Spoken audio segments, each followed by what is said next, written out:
Welcome! E aí, galera, beleza? Bem-vindo à nossa comunidade. Welcome to our community. Hey, what's going on, guys? It is OGC here. Welcome to today's video. In today's video, we're going to be talking about prisms, some of my philosophy on prisms. It's not mine. I've seen other people do it. It's not like I'm coming up with anything totally brand new here. But I wanted to go over prisms and kind of what to do with them, because I see a lot of people, especially mid-game, and their prisms are all over the place. So let me start off by saying that there's a couple prisms that are just like a must-have before anything else. There's a lot of prisms overall that are must-have prisms. However, there is a different type of priority when it comes to all of them. So this is what we're going to do. We're going to go over them. I'm just going to show you mine because it makes a lot of sense that we do it that way. But I think that the biggest thing out of all of it is pick a couple heroes that have very strong prism alignments for them that benefit them. Make sure you have your dragon covered with the dragon Defiance, and then boost up your troops. So just roll with me for a second. That looks like first priority being Nora. So we unlock the prisms way below like Hero Mastery or anything like that. I think we start getting prisms at like 30 or 25 or something. I don't know. You get prisms early on. So you don't necessarily have Arcane 4 for Rufio yet, anything like that. So I think that the biggest priority as soon as prisms unlock is getting a True Ruby, putting that on Nora in with the lightning one, Dragonic Lightning. From there, so that's a hero specific that will change the game for you. From there, I think that the next one to really focus on is going to be the Dragonic Defiance. From there, focus on anything and everything that benefits your troops. Yeah, it's weird, but I would go with anything that benefits your troops.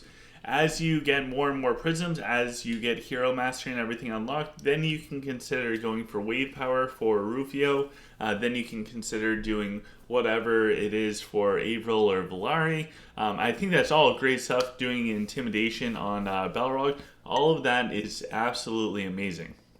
It's great. I hope that you do that. However, don't forget about all the ones that benefit the troops. So as an example for like a mid-game player, I'm just going to walk you through my prism stuff, and I'm going to explain why. So this first one, this is level 5, and when it comes to the prisms, I think if you are doing the dice event and you're spending the 24,000 Lunari every month on the dice event, you should be able to get all of your prisms to level 7 over some period of time. There's going to be a little bit of catch-up that you do because you'll acquire a bunch of prisms all at once. You'll get one every time that the Coliseum comes out, right? You're making sure to buy those. Always get those from the Coliseum if you're missing prisms. You'll also start off immediately with 3 as soon as you unlock the prism stuff, so it's hard to bring them all up to 7. So there might be a little bit of lag time, but you should absolutely be able to get all of your prisms up to level 7. Before pushing anything to like level 9 or 10 or anything like that, make sure they're all level 7. So that being said, this is the last one of mine to not be level 7, and it's Protective Shield. So what this does is it gives bonus to attack and health of all non-friendly dragon units.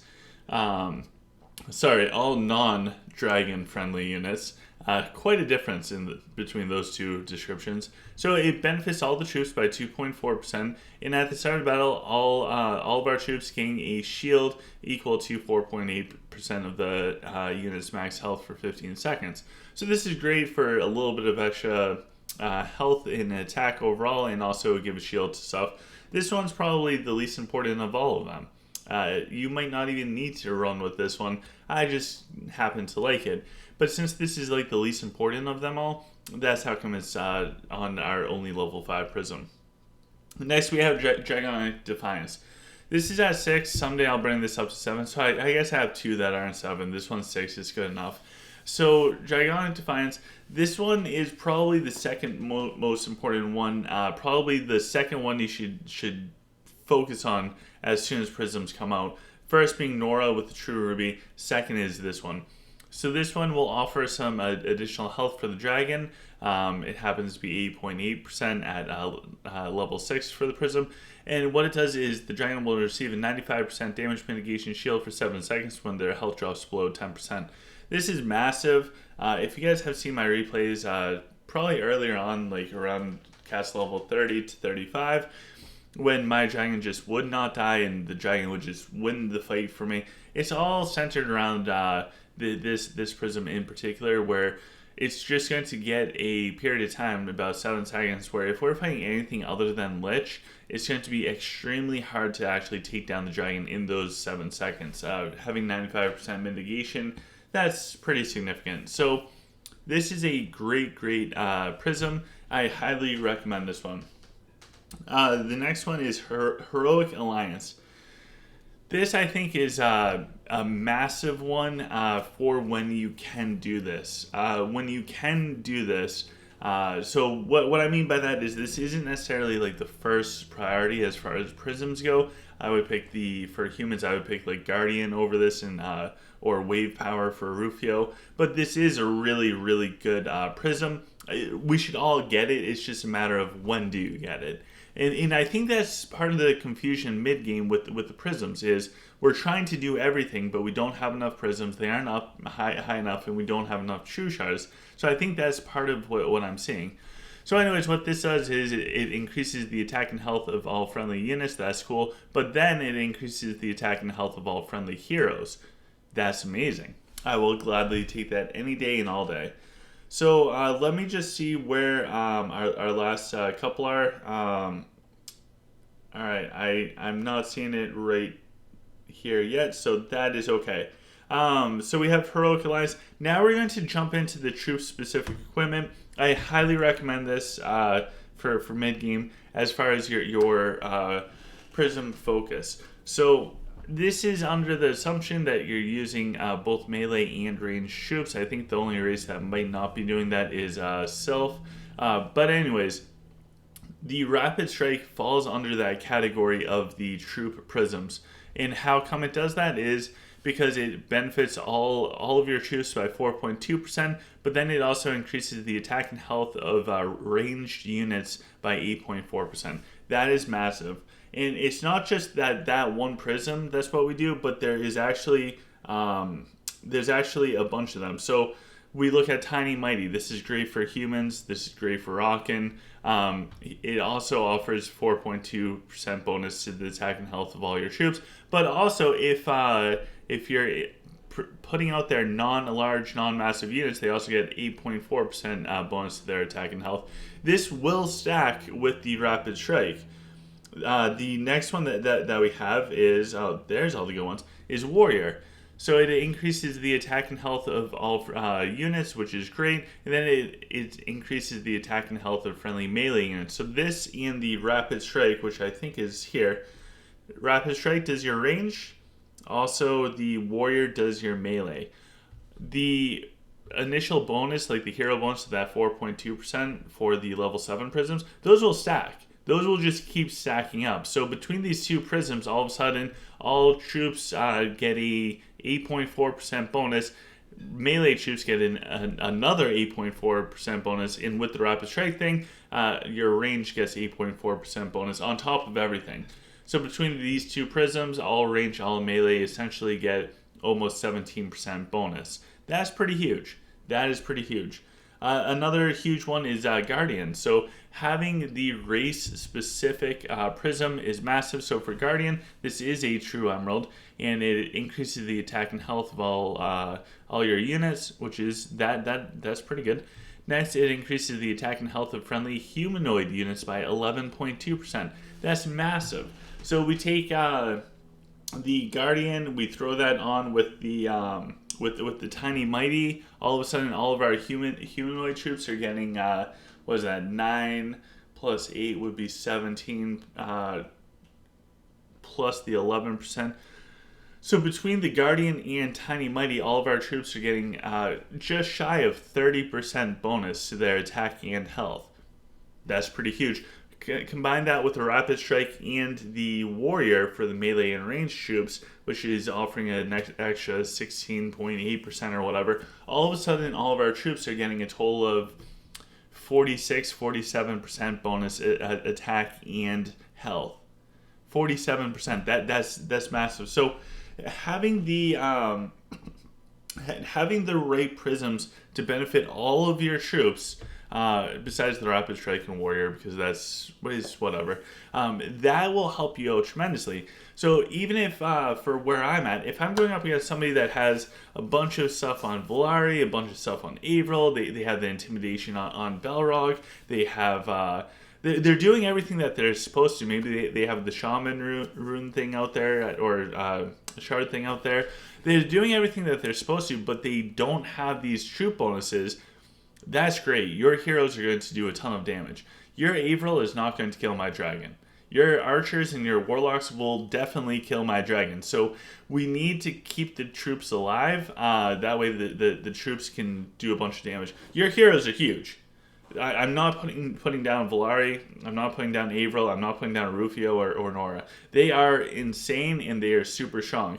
But as you know from playing the game, having your troops alive, like a Volari or Avril versus a bunch of archers with some swords as meat tanks or whatever, the Avril is going down. You need your troops to protect your heroes and or have your ranged troops be able to take out things like dragons or the enemy Rufio if your Sazeo isn't strong enough. So there has to be the balance between the heroes and troops.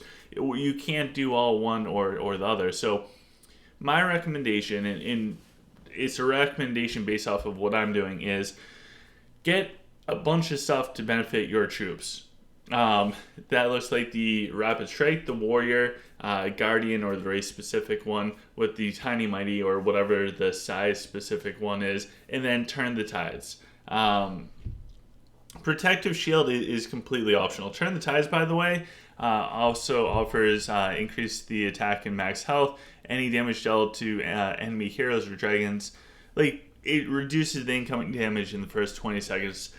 As Toby always told us, the first 10 to 20 seconds of the fight decide the battle. So this is just clutch for some defense. So we have the Warrior, we have the Rapid Strike, we have the race-specific one, we have the size-specific one, we have the protection if you want the protective shield, but definitely Turn the Tides.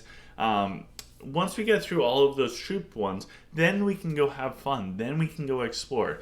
Once we get through all of those troop ones, then we can go look at things like, wave power on Rufio and Avril and whatever else your heart desires. Then we can go out and do all sorts of crazy things like put out intimidation on Balrog, which I think that we should have. It's just a matter of when do you do it. So here's my thoughts to summarize it at the end. Nora, number one, no matter what, especially as the Prism stuff unlocks. So you just unlock the Prisms, you're at that point in the game, you're going to want Nora with the True Ruby ASAP. From there, do the Dragon Defiance, which is just going to help out your dragon tremendously.